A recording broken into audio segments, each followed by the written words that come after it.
Hi, I'm Miss Lisa from the St. Paris Public Library.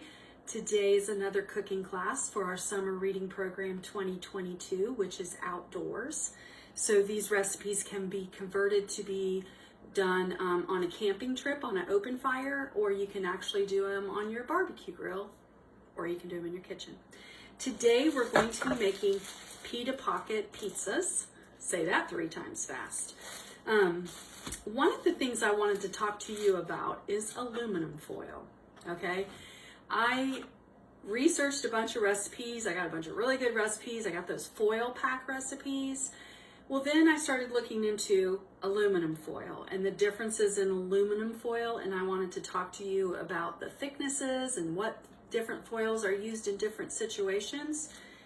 Well, in my research for aluminum foil, I have discovered that aluminum foil releases aluminum into your food when it's cooked at a high temperature around your food. So all your foil packs, anything you make, like your breakfast burritos, that you make the burrito, then you wrap it in the foil and you cook it on an open flame or on a high heat flame, that allows the aluminum in the foil to go into your food. Aluminum is not something we naturally have in our bodies, and so our body doesn't know what to do with that aluminum. So I am trying not to use aluminum foil to cook. However, I am using aluminum foil as a lid so that it will hold the heat into the pan that I'm cooking with. So if you choose not to use aluminum foil at all, then maybe you can find a lid for your pan or your container that will trap the heat in to allow your food to keep from drying out when it cooks. All right, so I'm going to try to limit my use of the aluminum foil as a tent for the top, just to hold the heat in, but not allow it to touch my food so that it won't release any of the aluminum into my food. All right, moving on. We're going to be making Pita Pocket Pizzas. So I purchased some whole wheat pita pockets because, like I said, my husband and I watch our fat intake at home. So this has no saturated fat, and it does have some polyunsaturated, but it doesn't have saturated fat. So with the pita pockets, they look like this, okay? And you can fold them over like that to make a taco. Some of the pita pockets you get, you can cut them in half. Some come already pre-cut. It just depends on which ones you buy. If you buy the pre-cut one, they're a little bit easier to manipulate. The ones that are not pre-cut are a little bit harder to pull apart, but they're called pita pockets for a reason. They actually have a pocket. So you can open it up like this and put your pizza ingredients inside here to make it a little like its own little pizza crust. All right, so that's how we're going to do ours today. We're actually going to put them inside the pita pockets themselves. All right, so let me open this one up too. Okay, some of the other ingredients that we have today, I'm going to cut up some peppers. I have some turkey pepperoni. I have some black olives. I have jarred pizza sauce, but you can buy it in the can. I just bought it in the jar because if I'm going to take it camping, it'll be easier just to take the jar, put it in my food box, and then I can just open the jar when I use it. And if I have any left over, I can put the lid back on it and drop it into my cooler, and I don't have to worry about it leaking out or figuring out what to do with the leftover pizza sauce. Because believe it or not, someone might want to eat the pizza sauce on their scrambled eggs in the morning. You know, kids will eat a lot of different things. I bought mushrooms in a can just so that it doesn't have to be put in the cooler to stay cold. None of my items will have to be put in the cooler except for the cheese. So I bought mushrooms in a can. I like peppercorn peppers, so I have some of those out of my refrigerator. And then I bought some mozzarella cheese. Now you can buy the fine shred or the thick shred. It doesn't make any difference really what you buy because you're going to warm them up anyway, and it's going to melt and be all yummy and gooey inside your pita pocket anyway, okay? So first thing we're going to do is get our peppers cut up. This is something that you can do in advance. You can do it before you go on your camping trip and put them in a Ziploc bag so that you have them ready to go Or you can do them at the campsite, but I don't know about you, but when I go camping, I don't particularly want to stand around and cook all day. I want to lay on the beach or read a book or just go hiking and have a good time with my family and not spend my time cooking food all day, okay? So just cut off your stuff. Now listen, you are not really going to be cooking your Pita Pockets. You're pretty much just warming them up. So when you cut your peppers, you need to cut them kind of thin so that they heat through, and they probably won't, they might cook a little bit, but they probably won't cook much. They won't cook a whole lot. So just slice them really thin. And you know what your family likes on a pizza, okay? So you go according to what your family likes on pizza. My family, we like all kinds of vegetables on our pizza. So we'll use lots of different things on our pizza. So cut your peppers like super thin, like that. Pretty thin. You see that? Okay. I bought 3 different kinds of peppers. The green peppers are a little bit more peppery tasting. The red and the yellow peppers are a softer pepper. So when you cook them, they will cook up a lot better. They'll get softer in the pizza and they're sweeter. So if you have somebody that doesn't really like green peppers, you might have them try the red or the yellow peppers because they have a sweeter taste. They don't have that, I don't want to say bitter, but you know, green peppers kind of are a little bit more flavorful. So just cut these up. So that's what I'm going to do right now, is cut up my peppers.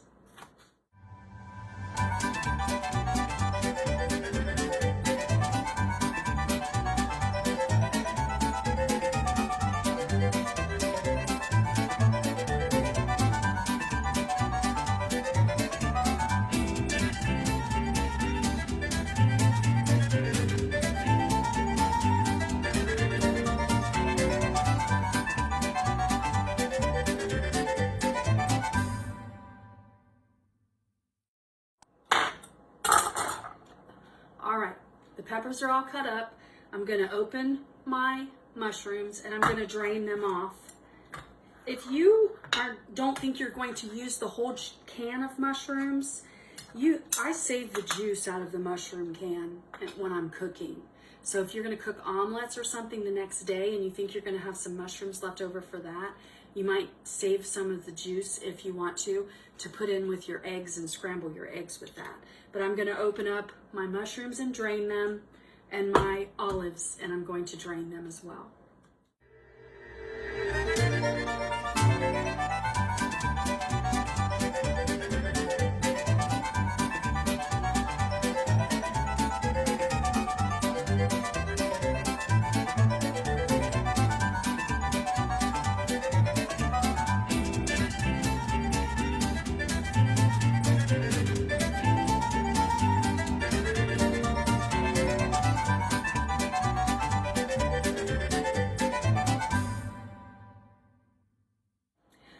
Okay, I have my mushrooms drained in here and my olives opened and done on here.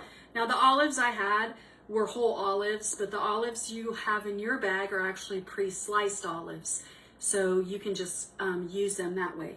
Mine, I'm gonna have to cut some of mine, but I'm just gonna cut them in half because we like olives a lot. We eat a lot of olives at my house. So I'm just gonna cut mine in just a handful of them in half, just to get started, to show you what to do. But yours are pre-sliced if you have the food bag, and then you can just drain your olives and use them. Because they're in a can, they don't have to be refrigerated as well or put in a cooler. So if you're camping, you can just put them in your food bag and use them that way. Okay, so I have my mushrooms, my peppers, my olives, and then I have my pizza sauce. So I'm gonna open my pizza sauce. I'm gonna get a spoon. I'm gonna use a tablespoon. You can use whatever size spoon you have. Take your Pita Pocket, open it up, stir your pizza sauce a little bit, and I'm going to lay my Pita Pocket to the side because I don't want all the pizza sauce to be down in the bottom, okay? I want to spread it around in there. If you like a lot of sauce, put a lot of sauce in there. It's your pita, it's your pizza. You can make it however you want. So put that in there like that and roll it around. If you push it around on the sides, it will actually soak into the pita bread, so it won't be as squishy when you go to eat it. Now these pita pockets are a lot thinner, so they're starting to tear, so I'm gonna be really careful with them. There we go. They're having a hard time. Your pita pockets will be better than mine. Okay, here we go. I put sauce in there, all right? So now I'm going to put my vegetables in there. If you want pepperoni in yours, this is when you would put your pepperoni, then you just add your ingredients in. I'm gonna put a little bit of each kind of pepper in there because they all have a special taste to them. So you're kind of making like a pizza taco, like that. Put some green pepper or some black olives in there. Put some mushrooms in, like that. Okay, so I have my pizza ingredients inside my pita pocket. So I'm gonna set that down, open my cheese.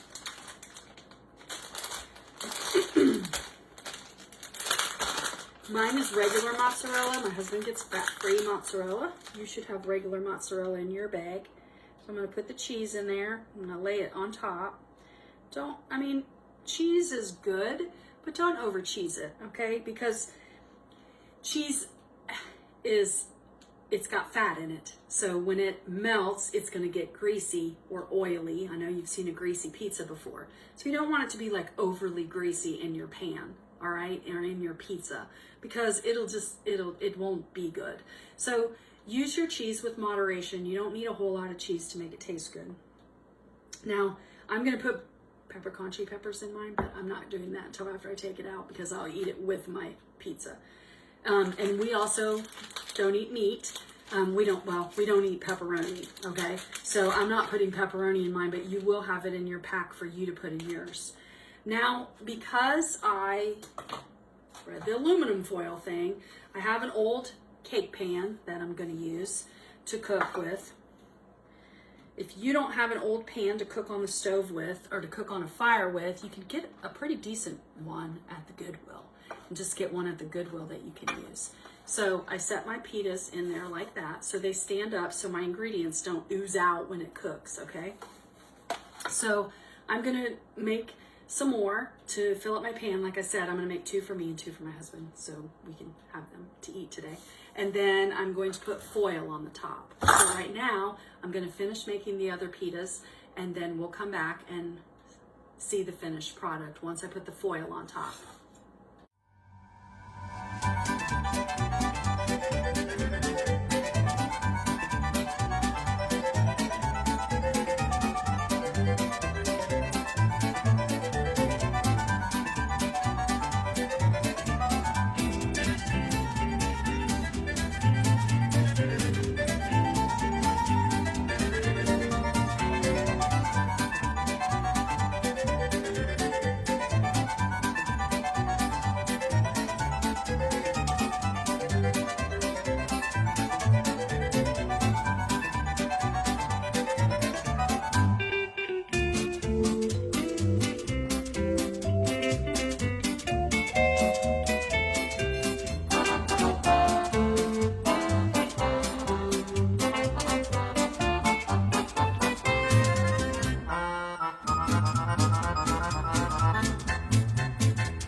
Okay, my husband's are on this side because they have fake cheese and that's yucky.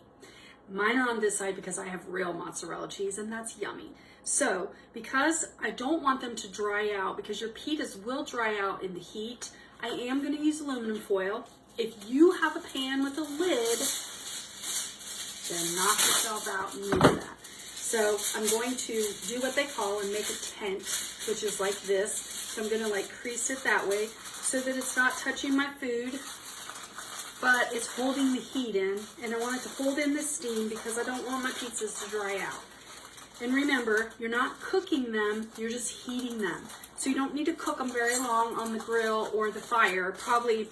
I would probably say maybe 5-10 minutes. I'd probably pull them off after 5 minutes and check them and see how hot they are on the inside before you let them cook too long. Depends on how hot your fire is. If you're heating on coals, it's a little bit easier to regulate your thing. Don't put your pan on an open flame, okay? You won't have to worry about that too much with your barbecue grill because there's no grease dripping out, so it won't make your fire flame up. But on an open fire, you want to cook on a bed of coals, not a flaming fire. So we're gonna cook these for about 5 or 10 minutes and then come back and see how good they turned out. Okay, it's kind of noisy out because the neighbor decided to mow today. So I'm gonna get our pizzas out of the grill. I decided to use the grill. I didn't want to start a fire today because it's really windy. So I'm using the barbecue grill. So we're gonna take our foil off and check. Oh, they look delicious. So listen, I'm gonna put the foil back on and I'm gonna take them back in the house and we'll plate them up in the kitchen. Okay, we cooked them on the barbecue grill. I had them out there about 10 minutes. I opened them and checked them, but then I decided I needed them to cook a little bit longer because I wanted my cheese to be a little bit more melted. So it took about 17 minutes on the barbecue grill. And man, they smell delicious, and I'm excited. I can't wait to eat one.